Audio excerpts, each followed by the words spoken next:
Hello, my name is Adrian Griffiths. I am an organ builder and an organist. Welcome to our series of films on the organs of Heswall, where we will be visiting St Peter's Church, the United Reformed Church, the Methodist Church and the Catholic Church of Our Lady and St John. In these films we'll find out a little bit about the churches themselves, a bit about the organs and how they work, and I will play a piece on each so that you can actually hear what they sound like. For our first visit of the series, we go to St Peter's Church in Lower Heswall.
Here we are in the lovely historic church of St Peter's in Lower Heswall, and the piece I've just played is by William Lloyd Webber and it's called Prelude.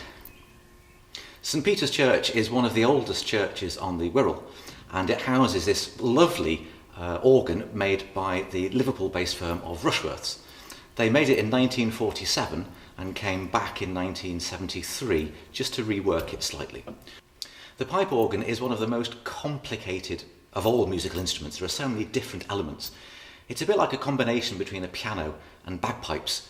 We've got piano keyboards, and the sound itself is generated very similar to bagpipes. We have a big mechanical fan which generates the wind, and we have reservoirs that store the wind, just like an old gasometer that rises and falls. But fundamentally, it's the pipes that make the sound. And they're usually made out of metal, and an organ of this size might have 2,000, 2,500 pipes, ranging. The bigger the pipe, the deeper the sound, and the smaller the pipe, the higher the sound. There are two main families of organ pipes, reeds and flues. And reeds make their sound in exactly the same way that an orchestral reed instrument. There's a beating piece of metal and then a resonator which shapes the sound.